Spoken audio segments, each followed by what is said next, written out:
안녕하십니까. 아침 햇살, 오늘은 코로나 팬데믹으로 드러난 서구사회의 반문명이라는 주제로 이야기를 해볼 텐데요.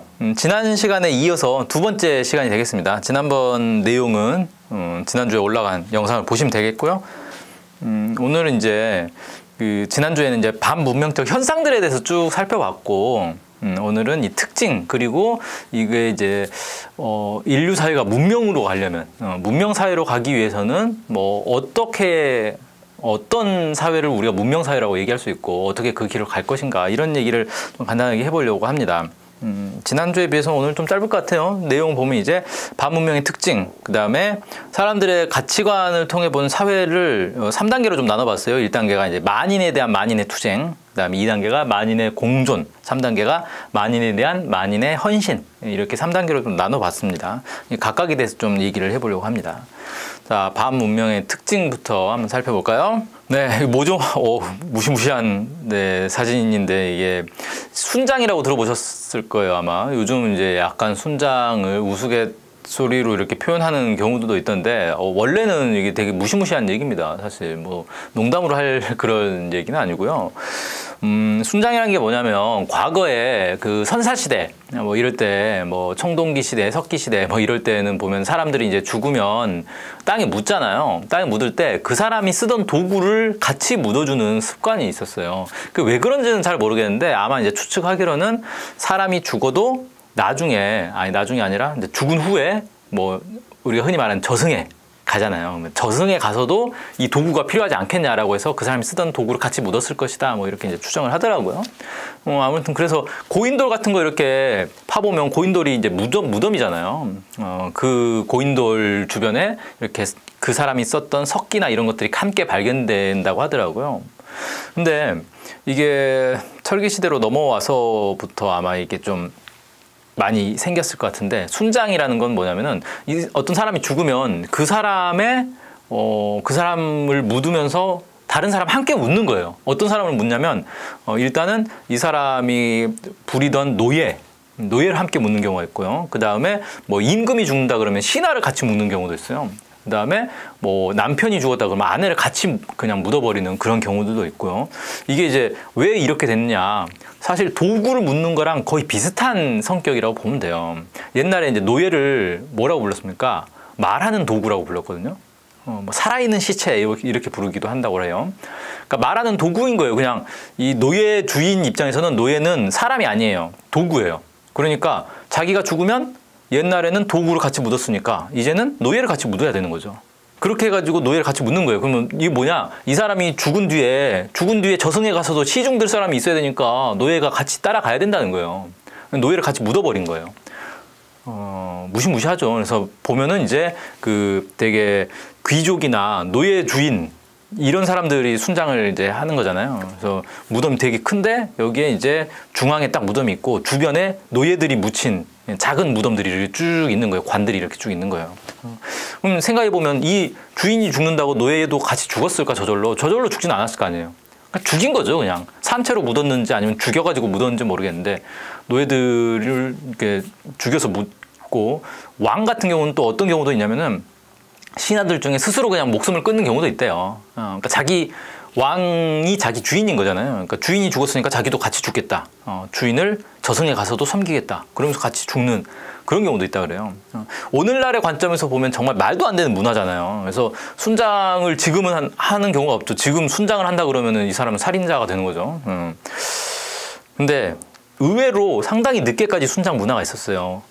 우리 같은 경우는 삼국시대에 거의 이제 끝이 났거든요. 그래서 아마 가야가 거의 마지막으로 이제 순장을 하는 문화가 있었던 것 같고, 가야가 멸망하면서 한반도에서는 이제 순장하는 문화는 없어졌다, 거의 사라졌다, 뭐 이렇게 얘기하는데, 중국 같은 경우는 순장 문화가 심지어는 청나라 시대까지 있었습니다. 상당히 늦게까지 있었던 거죠. 청나라 초기에 순장을 했던 기록들이 있다 그래요. 자, 어쨌든 뭐 나라마다 민족마다 좀 다른 차이는 있겠지만 순장하는 그런 이제 문화들이 과거에 있었다라는 건데, 이때 당시에 사람들은 이 순장에 대해서 어떻게 생각을 했을까? 노예들이 물론 이제 죽기는 싫겠지만 순장하는 것 자체를 되게 당연하게 생각했을 거라는 거예요. 사회 분위기가 이제 그런 거죠.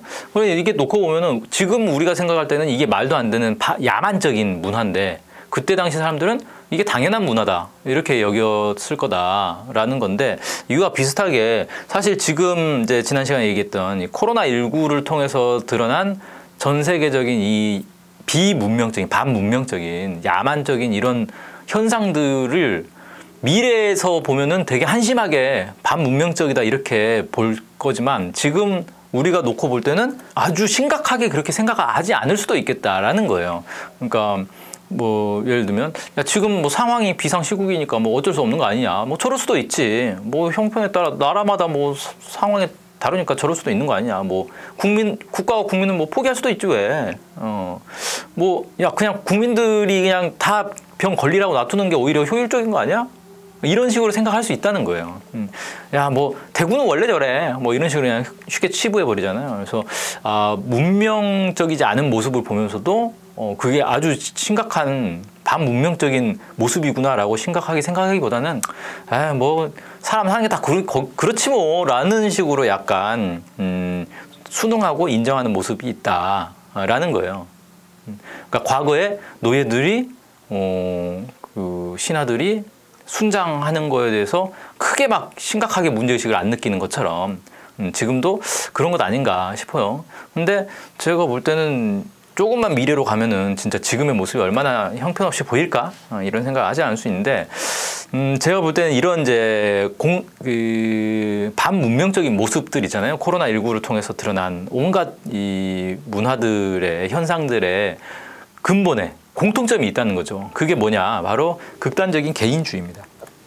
이 극단적 개인주의는 서구 사회에 사실 널리 퍼져 있어요. 뭐 이런 식의 생각들 많이 하잖아요. 집단과 떨어진 개인이 더 우수하다. 그러니까 집단의 통제와 규율을 받지 않는 완전히 독립적인 개인이 더 창의적이고 우수할 수 있다. 이런 생각 상당히 많은 사람들이 합니다. 그래서 뭐 예를 들면 그런 거 있잖아요. 뭐 학교를 나와라.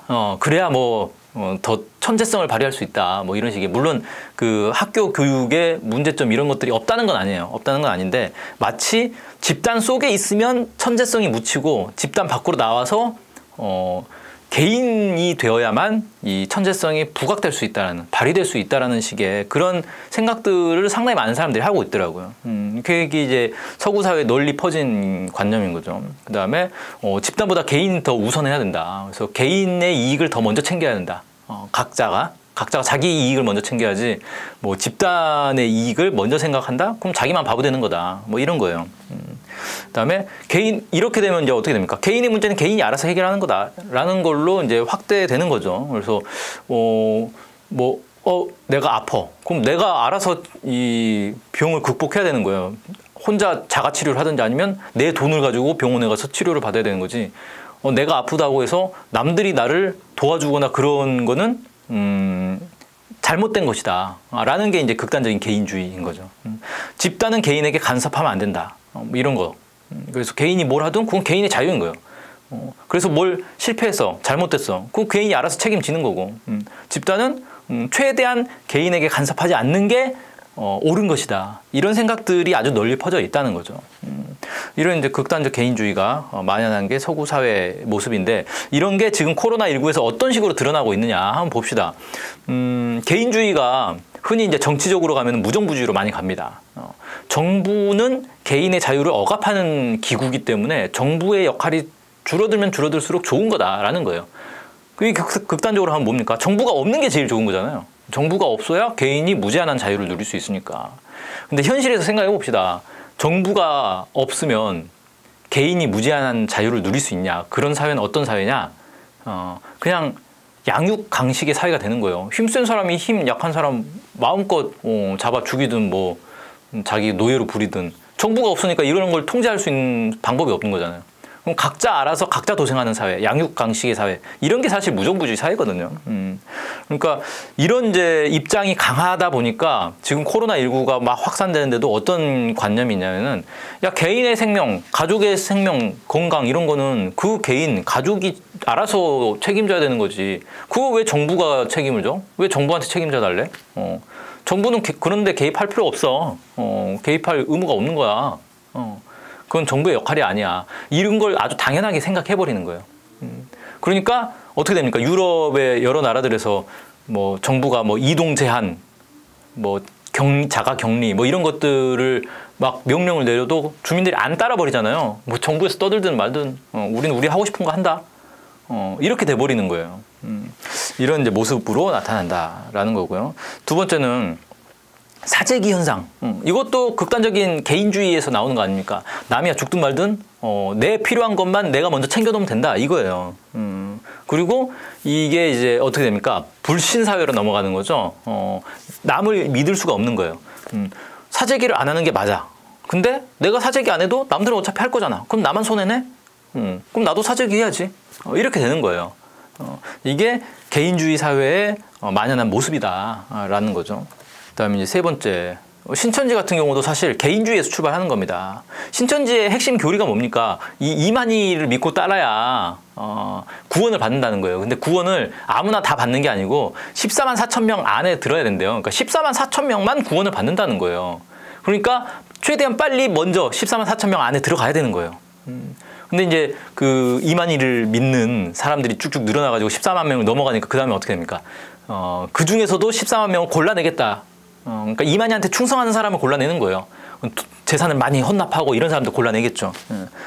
근데 잘 생각해 봅시다. 자기가 구원받는 게 뭐가 문제야? 구원받으려고 그 노력했는데 뭐 속았든 아니면 그게 진짜든 관계없이 어쨌든 뭐 개인이 자기가 그걸 믿고 뭐 14만 4천 명 안에 들려고 뭐 노력을 한 거야. 그게 뭐가 문제냐라고 생각할 수 있는데 그 기저에는 뭐가 있습니까? 내가 14만 4천 명 안에 들어가서 내가 구원을 받으면 나머지 인류 지금 전 세계 인류가 한 78억 명 정도 된다 그래요. 80억 가까이 되죠. 이 사람들은 어떻게 되는 거예요? 78억 명 다 죽는 거예요, 그냥. 14만 4천 명만 살아남고 이 사람들만 구원받고 나머지는 다 그냥 지옥불에 떨어진다는 거예요. 세상에 이런 게 어디냐 이거죠. 근데 나머지 78억 명이 뭐 지옥에 가든 죽든 그건 나는 알 바 없고 나만 14만 4천 명 안에 들어가서 구원받으면 된다 라는 생각이 있으니까 신천지에 들어간 거 아니에요. 그럼 이거 뭐냐? 극단적인 개인주의인 거죠. 나만 살면 돼. 나만 구원받으면 돼. 남이야 뭐 죽든 말든. 뭔 상관이냐 이런 거죠. 그다음에 지금 이제 한국 사회에 오늘 지금 이제 이 영상이 나가는 게 아마 총선 당일이 될지 다음 날이 될지 모르겠는데 지금 이제 총선으로 완전히 시끄럽잖아요. 미래통합당, 검찰, 기레이 완전히 하나가 돼가지고 한 몸이 돼가지고 지금 이제 어떻게든 총선에서 이겨보려고 막 온갖 일들을 벌이고 있는데 이들이 왜 결탁을 했느냐? 결국은 뭐예요? 부귀 영화와 권력, 권세를 잡고 싶은 거예요. 누가? 자기 개인이. 그러니까 이들은 계속 이합 집산을 합니다. 누구랑 붙어 먹어야 내가 더 돈을 많이 벌까? 누구 밑에 줄을 서야 내가 권력을 더 쥘 수 있을까? 이런 걸 계속 생각하는 거예요. 의리로 뭉친 게 아니라 이익 집단인 거죠, 일종의. 그래가지고 뭐 기자가 내가 저기 밑으로 가면 나도 뭐 공천권 하나 주겠네. 뭐 검사도 나도 국회의원 한번 해먹을 수 있겠네. 누구랑 붙어야지? 이런 것들을 막 하는 거예요. 그래가지고 나라야 망하든 말든 민주주의가 파괴되든 말든 그런 건 관심 없고 나만 부귀영화 누리면 된다. 나만 권력 잡으면 된다. 이런 생각이 만연해 있으니까 이런 짓을 하는 거죠. 그래서 지금 이제 한국 사회뿐만 아니라 전 세계적으로 코로나19를 통해 가지고 나타나고 있는 온갖 이 희한한 반문명적인 모습들의 근저에는 개인 이기주의가 있다. 나만 살면 된다라는, 나만 잘 되면 된다라는 이런 개인 이기주의 때문에 이런 온갖 이상한 현상들이 나타나고 있는 거다. 뭐 이렇게 얘기할 수 있겠습니다. 자, 그래서요. 그러면 진짜 문명 사회로 나가기 위해서는 우리 사회가 어떻게 가야 되는가. 그래서 인류 사회를 약간 3단계로 좀 나눠 본 거예요. 첫 번째 단계가 만인에 대한 만인의 투쟁. 이런 얘기가 있었죠. 자, 이거 뭐 아까 이제 무정부주의 할 때도 잠깐 얘기했는데 이 만인에 대한 만인의 투쟁이라는 건 뭐냐면 결국은 극단적 개인주의, 이기주의가 만연한 사회를 얘기하는 거예요. 이 사회에서는 모두가 적이고 모두가 자기 경쟁 상대인 거예요. 그래서 약육강식, 강한 자만이 살아남는다. 남을 밟고 올라가서 승자가 된 자만이 살아남고 나머지는 다 패배자가 되는 거예요. 그래서 이런 이제 가치관이 사실 서방 사회에서는 아주 일반적인 그런 이제 모습인 거고 경쟁에서 이기지 못하면 도태되는 거예요. 그리고 이 물질 문명을 최고로 치는 거죠. 물질 만능주의인 거예요. 배금주의라고도 하죠. 황금 만능주의 뭐 이렇게 부르는데, 그러니까 이런 이제 사람들의 특징이 뭡니까? 어떤 나라를 평가할 때 야, 저 나라는 어떤 나라야? 라고 하면은 GDP가 얼마야?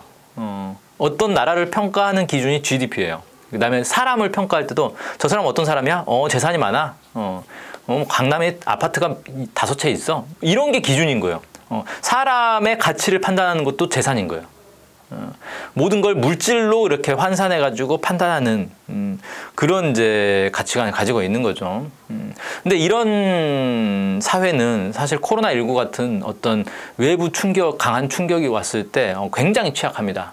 예를 들어 뭐 전쟁이 난다거나 뭐 이런 게 있으면은 굉장히 취약한데, 취약한 이유가 뭐냐면은 인류 사회는, 이 인류는 사회를 이루고 집단을 이뤄서 서로 힘을 모아야 이 살아남을 수가 있는 거예요. 그러니까 인류의 탄생부터가 그런 거잖아요. 무슨 호랑이처럼 혼자 살아남는 그런 강한 존재가 아니에요, 인간은. 집단을 이뤄 가지고 서로 힘을 합쳐야 살아남을 수 있었던 게 바로 인류예요. 그리고 지금까지 온 거죠. 그래서 인간은 하나하나를 놓고 보면, 개인을 놓고 보면 사실 되게 무기력한 존재입니다. 근데 이 사람들이 여럿이 모여가지고 힘을 모았을 때는 아주 강력한 힘이 되는 거예요. 1 더하기 1이 1이 아니라, 1 더하기 1이 2가 아니라 3, 4, 10 이렇게 가는 거예요. 근데 개인주의가 만연하면은 1 더하기 1은 그냥 2인 거예요. 각자 다 개인이 있는 거예요. 개인이 그냥 한 공간에 모여 있는 것 뿐인 거예요. 이런데 코로나19 같은 외부 충격이 딱 오면은 힘을 모아가지고 이걸 이겨내기보다는 자기 먼저 살려고 서로 발버둥 치고 아기 다툼을 하게 되죠. 그럼 어떻게 됩니까? 이 사회가 무너져 버리는 거죠. 그래서 지금 서방 사회에서 나타나고 있는, 서구 사회에서 나타나고 있는 이 코로나19와 관련된 이 황당한 현상들, 이런 것들은 사실 극단적 개인 이기주의로 인해서 나타나는 현상들이다. 그리고 이게 매우 취약하다는 게 이번에 드러났다라는 거죠. 두 번째, 2단계에는 만인의 공존사회입니다. 만인의 공존사회라는 건 뭐냐? 어떤 계약을 통해서, 룰, 이걸 통해 가지고 서로가 서로에게 이득이 되는, 서로의 존재를 인정하고 공존, 서로에게 이득이 되고 서로 함께 번영할 수 있는 그런 사회를 추구하는 거예요. 공존, 공리, 공영을 추구하는 그런 사회입니다. 그래서 이런 사회를 많은 이제 좀 진보적인 사람들이 이런 사회를 많이 이제 추구하죠. 공정한 사회, 정의로운 사회, 뭐 이런 것들 얘기를 많이 하잖아요. 그래서 책을 한 권, 제가 뭐 이 책을 읽은 건 아니고 책 제목이 특이해서 가져와 봤는데, 혼자만 잘 살면 무슨 재미인겨. 그러니까 극단적 개인주의 사회는 혼자 사는 게 재미있다는 거예요. 혼자 사는 게 가장 재밌고 가장 행복한 사회야 라는 게 개인주의 사회라면은, 이 만인의 계약 사회는 뭐냐면은 함께 사는 사회라는 거예요. 그래서 혼자만 잘 살면 재미없다. 함께 잘 살아야 재밌는 거다. 라는 걸 얘기하는 사회입니다. 뭐 경제적으로 놓고 보면은 주식회사가 아닌 협동조합이 좀 어울리는 그런 형태다, 이렇게 볼 수 있겠죠. 주식회사라는 건 뭡니까? 주식을 많이 산 사람이 많은 의결권을 갖고 그 회사를 장악할 수가 있잖아요. 그리고 많은 배당금을 받아가고. 근데 협동조합은 주식회사랑 다른 점이 한 가지 있어요. 협동조합도 주식 사듯이 출자금을 내는 거거든요. 그럼 출자를 해요. 출자금을 많이 낸 사람과 적게 낸 사람의 의결권이 똑같아요. 다 한 표씩이에요. 물론 협동조합이 이익이 생기면은 배당금이 나오는데, 그건 이 출자금에 비례해서 나오죠. 많이 출자했으니까 당연히 많이 가져가는 건 맞죠. 근데 의결권은 모두 동일하다는 거예요. 평등하게, 모두가 평등하게 의견을 내고 운영을 할 수 있는 그런 곳이다. 뭐 이렇게 좀 얘기를 할 수 있겠네요. 이런 게 이제 좀 어울리는, 경제적으로 놓고 볼 때 어울리는 그런 사회를 우리가 이제 2단계 사회, 만인의 계약 사회, 이렇게 좀 얘기를 할 수 있겠습니다. 그러면 이게 좀 되게 진보적이고 뭐 인간의 어떤 본성에도 맞는 것 같이 느껴지잖아요. 그럼 3단계 사회는 도대체 뭐지? 네, 3단계 사회는 만인에 대한 만인의 헌신 사회다. 저는 이렇게 좀 얘기를 해보고 싶습니다. 그러니까 자기를 위해 사는 게 아니라 남을 위해 사는 그런 가치관이 이렇게 확립되어 있는 그런 사회. 그런 사회를 3단계 사회라고 얘기할 수 있을 것 같아요. 근데 이렇게 이제 얘기를 하면은, 야, 그게 현실에서 가능하겠냐? 이상적이긴 한데, 현실에서 가능하겠냐라고 얘기할 수가 있겠어요. 네. 근데 이상적이면 사실 그 이상을 추구하면서 노력을 해야 되는 거잖아요. 근데 이게, 야, 그게, 뜻은 좋은데, 절대 안 되는 거야. 라고 하면, 뭐, 못하는 거잖아요. 근데 절대 안 된다는 근거가 있을까? 그건 한번 따져볼 필요가 있지 않을까요? 저게 좋은 걸 아는데 왜 안 된다라고 생각하지? 그것도 좀 특이한 거잖아요. 자, 뭐 얘기를 해보면 제가 세 분을 좀 소개를 하려고 그래요. 정확하게 네 분이 되는데 그 안중근 의사 다들 아실 거예요. 안중근 의사 이토 히로부미를 저격을 했죠. 왜 저격했죠? 일본이 그때 당시에 조선을 식민지로 만들고 사실 그 대동아 공영론이라고 하잖아요. 일본이 이 동아시아를 다 차지하려고 했단 말이에요. 거기에 맞서서 안중근 의사는 동양 평화론을 제창을 했어요. 그럼 안 된다. 힘센 나라가 힘 약한 나라를 차지하는 건 이건 뭐 전쟁이다. 그리고 식민지 약탈을 하는 거다. 그래서 그렇게 하지 말고 동양에 있는 이 동아시아에 있는 나라들이 힘을 합쳐가지고 이 외부 제국주의, 그러니까 서양 국가의 이 침략을 막아내야 된다라는 주장을 한 거예요. 어쨌든 근데 일본이 이제 한국을 침략하려고 할 때 이제 가장 앞장에서 그걸 추진했던 사람이 바로 이토 히로부미였기 때문에 이 이토 히로부미를 제거를 해야 되겠다라고 이제 판단을 하고 실제 이제 실행에 옮겼던 거죠. 그 안중근 의사가 살아생전에 많이 이게 명언들을 남겼는데 그 중에 이제 두 개를 꼽아봤어요. 나라를 위해 몸을 바치는 것은 군인의 본분이다. 이익을 보거든 정의를 생각하고 위태로움을 보거든 목숨을 바쳐라. 네. 그러니까 이건 뭡니까? 나라를 위해, 그 다음에 위태로움이라는 건 이제 뭐 집단의 위태로움, 사회, 나라의 위태로움을 얘기하는 거죠. 이런 게 있을 때 몸을 바쳐야 한다, 목숨을 바쳐야 된다라는 거예요. 그러니까 남을 위해 헌신해야 된다, 희생해야 된다라는 생각을 원래부터 하고 있었던 분이라는 거죠. 그러니까 어떻게 되냐? 이토 히로부미를 그냥 죽인 게 아니라 이토 히로부미를 죽임으로써 자기도 죽는다는 걸 알고 있었잖아요. 뭐 몰래 가서 암살하고 사라지는 게 아니라 공개적인 자리에서 그 기차역에서 하울빈역에서 저격했잖아요. 남들 다 보는 데서 저격을 하고 경찰에 바로 잡혀가가지고 결국 고문과 재판 끝에 사형을 받은 거잖아요. 자기가 죽을 걸 뻔히 알고 있었단 말이에요. 하지만 동양 평화를 위해서 내 몸을 바쳐가지고 저자를 저격하겠다라는 거잖아요. 그 재판 중에 이제 1심 끝나고 2심 이제 항소를 할 거 아니에요. 근데 그 안중근 의사의 어머니 조성녀 여사가 보낸 편지가 또 유명합니다. 옳은 일을 하고 받은 형이니 비겁하게 삶을 구하지 말고 대의에 죽는 것이 어미에 대한 효도이다. 그러니까 뭐 항소해가지고 어떻게든 형을 깎아보려고 뭐 이렇게 하지 말아라. 라는 거예요. 야, 이게 근데 일반인으로서는 사실 상상하기 어렵잖아요. 부모가 자식에게 살려고 하지 말아라, 죽어라 라고 편지를 보낼 수가 있어요. 없죠. 근데 그게 뭡니까? 대의를 위해서 자기의 몸을 바치기로 너는 결정한 사람 아니냐. 그러니까 끝까지 그 길로 가라 라고 밀어주는 거예요. 힘을 실어주는 거예요, 부모가. 그러니까 이 사실은 어머니도 참 대단한 분인 거죠. 안중근 의사와 더불어서 정말 대단한 분인데 이 안중근 의사와 어머니 조성녀 여사의 이 이야기가 정말 많은 사람들을 감동을 시키잖아요. 조국을 위해서, 우리 민족을 위해서 자기 한 몸 바치고 자기 아들을 바친 저런 분들이 있어서 우리가 오늘날 이렇게 살 수 있는 거다. 이런 분들이 없었으면 오늘날까지도 그냥 일제 식민지 치하에서 뭐 고통받고 있었을 수도 있는 거잖아요. 뭐 역사라는 게 뭐 가정이라는 건 없지만 이런 분들이 있기 때문에 사회가 점점 좋아진다라는 걸 모두가 알고 있기 때문에 이런 분을 안중근 의사 이런 분들을 영웅이라고 부르고 위인으로 이렇게 칭송하는 거 아닙니까? 그다음 많이 좀 모르는 분들도 좀 있을 것 같은데 이수현이라고 이 일본에 유학을 갔던 분이에요. 이분 지금 이제 제가 화면에 보여드리는 거는 이제 추모 홈페이지인데 어떤 일이 있었냐면은 그 2001년도였을 거예요. 2001년에 이분이 이제 일본 유학생 시절이었는데 지하철을 타려고 역에 있었는데 어떤 술에 취한 사람이 가다가 플랫폼에서 떨어졌어요, 선로로. 굴러 떨어졌는데 기차가 이제 막 오고 있는 거예요. 전철이 막 오고 있어요. 그러니까 사실은 이미 늦은 거거든요. 구출할 수가 없는 상황인데 이때 아무런 주저 없이 이 이수연 이분이 선로에 뛰어든 거예요. 그래가지고 이 사람 구출을 하려고. 이걸 보고 다른 일본인 사진작가 한 명이 또 같이 뛰어들었다고 하더라고요. 그래서 같이 이제 둘이서 이 승객을 구하려고 어떻게든 구하려고 하는데 사실 너무 늦었죠. 전철이 이미 들어오고 있는 상황이었기 때문에. 그래서 안타깝게도 이 세 분이 모두 전철에 이제 치여서 사망을 한 사건이 있었습니다. 근데 거기가 보통 이제 우리 지하철을 생각하면은 지하철 선로 밑에 이제 대피할 수 있는 공간도 있고 그래서 살 수 있었을 텐데라고 생각할 수 있는데 거기가 이제 교량으로 된 구간이었다고 하더라고요. 그래가지고 뭐 아무튼 옆 선로로 넘어갈 수도 없고 아무튼 피할 수 없는 상황이었대요. 그러니까 어떻게 보면은 이 이수연이라는 분은 내려가면 살 수 없다라는 걸 알고 내려간 거예요.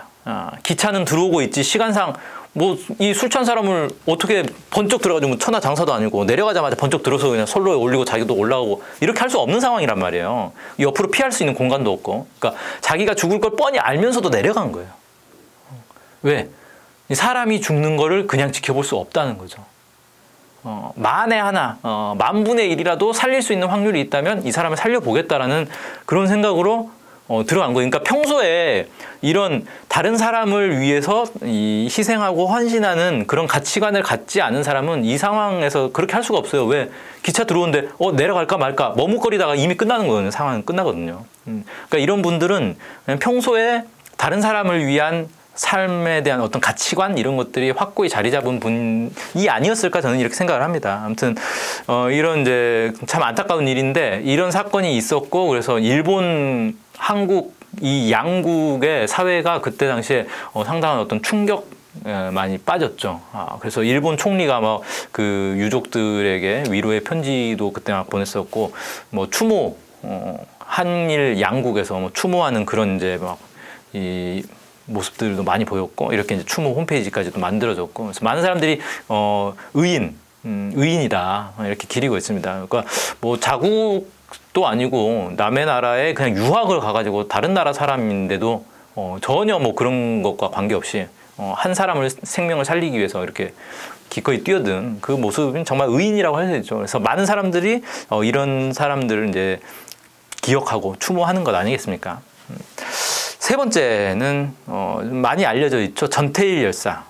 전태일 열사가 이제 그 60년대, 70년대에 이제 그 아주 열악했던 그때 당시에 한국 사회에 무슨 노동권이라는 것 자체가 없잖아요. 노동자의 권리 그런 게 거의 보장되지 않을 때였죠. 뭐 근로기준법이라는 게 있긴 있는데 뭐 전혀 지켜지지도 않고 뭐 그런 법이 있는지조차 모르는 그런 시절이었으니까. 그래가지고 자기 또래, 자기보다 더 어린 그런 이제 이 노동자들이 엄청나게 이제 열악한 환경에서 돈도 제대로 못 받고 산업재해 막 당해가면서 착취당하고 있는 이런 모습들을 보면서 도저히 안 되겠다. 그래서 이 노동자들의 권익을 위해서 자기가 싸워야 되겠다라고 해서 싸운 분입니다. 전태일 열사가. 근데 이게 그때 당시 사회가 뭐 이런 주장을 한다고 해서 뭐 받아줍니까? 국회의원들도 아무도 신경 안 쓰고 막 이런 거죠. 그러니까 이제 이 사회를 향해서 막 계속 이렇게 목소리를 내는데 전혀 이렇게 받아들여지지 않으니까 마지막에는 결국은 분신이라는 극단적인 선택을 해서 자기 한 몸을 불살랐어요. 그리고 나서 전태일 열사 이후에 한국의 노동운동의 어떤 새로운 역사가 열렸다. 새 지평이 열렸다. 그래서 오늘날 뭐 민주노총 뭐 이런데 막 조합원이 100만 명이 넘어가고 이러잖아요. 이게 사실은 이 전태일 열사로부터 출발한 거다라고 볼 수 있어요. 그래서 오늘날에도 노동계에서는 11월 달이 되면은 전태일 열사가 분신한 날, 그 즈음에 가지고 항상 노동자 대회를 하면서 전태일 열사를 기억을 하는 겁니다. 근데 이 전태일 열사가 유서격으로 해서 남긴 글이 있어요. 그 글의 내용에 좀 독특한 표현이 있어가지고 좀 가져왔습니다. 친우여, 나를 아는 모든 나여. 나를 모르는 모든 나여. 부탁이 있네. 나를 지금 이 순간의 나를 영원히 잊지 말아주게. 이 표현이 참 전 처음에 봤을 때 뭐 잘못 써졌나라고 생각을 했어요. 그러니까 표현이 나를 아는 모든 나여. 그러니까 뭡니까? 나 여기서 말하는 나가 두 개잖아요. 나를 아는 그 나가 있고, 그러니까 남을 나라고 표현한 거예요. 나와 너를 모두 나라고 표현한 거예요. 이건 뭐냐면은 나와 너를 구분하지 않겠다라는 거죠. 그러니까 완전히 하나의 그냥 동일시한 거예요. 너도 나고 나도 너다.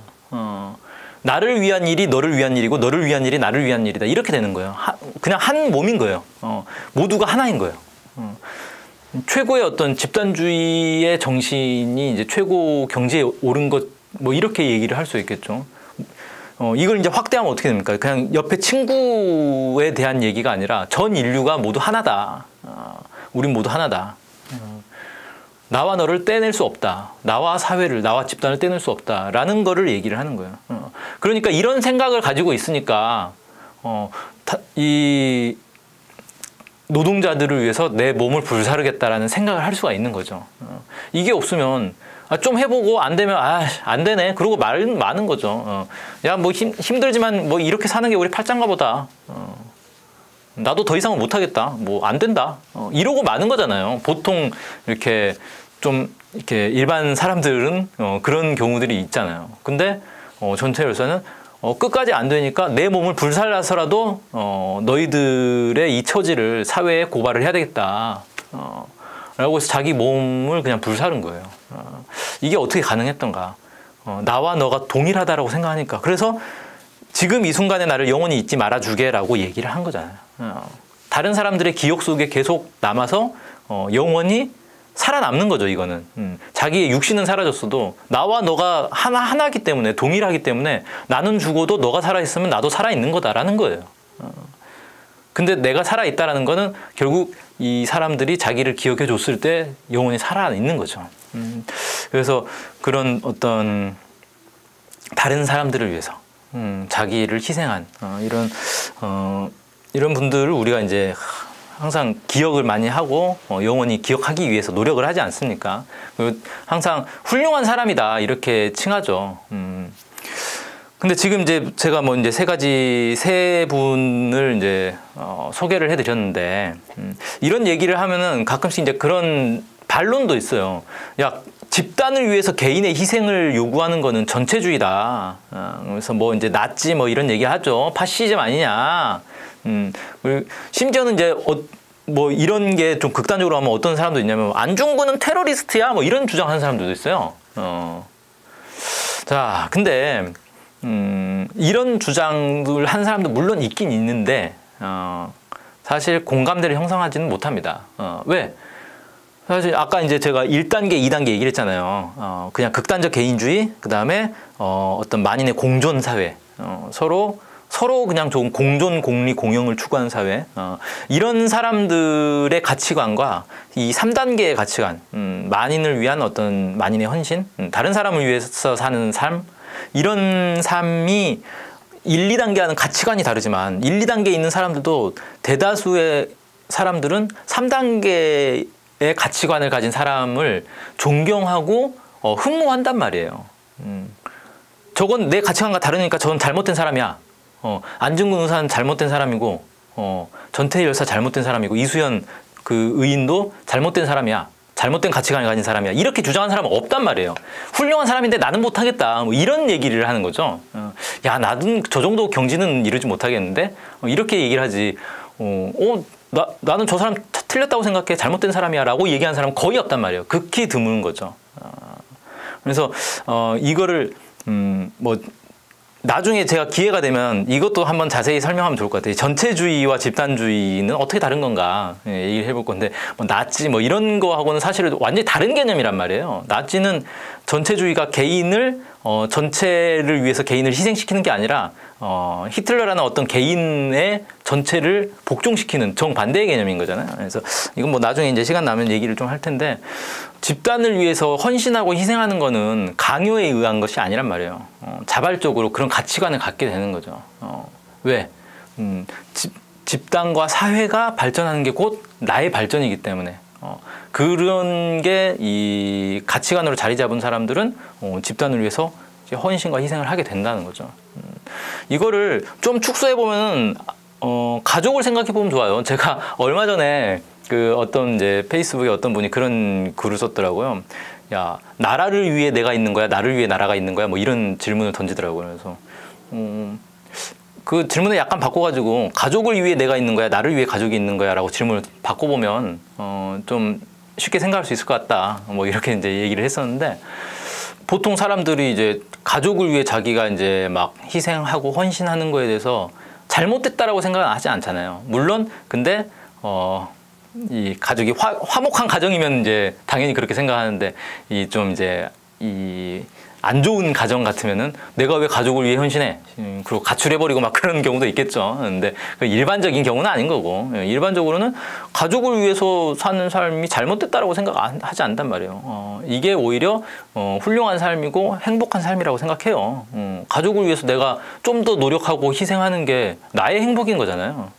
그리고 일방적으로 내가 가족들을 위해서 일방적으로 희생하고 헌신하는 게 아니라 다른 가족들도 또 다른 가족 구성원을 위해서 또 그렇게 노력을 하는 게 있단 말이에요. 이런 게 모여가지고 화목한 가정이 되는 거죠. 행복한 가정이 되고 그런 거를 이제 생각해 보면 뭐 되지 않을까 싶고요.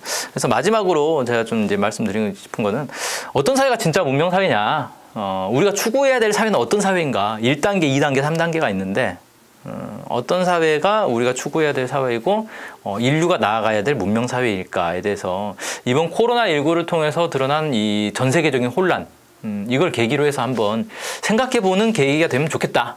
뭐 이런 차원에서 오늘 좀 얘기를 나눠봤습니다.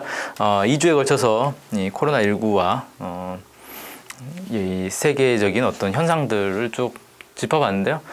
오늘 여기까지 하고 다음 시간에 또 뵙겠습니다. 고맙습니다.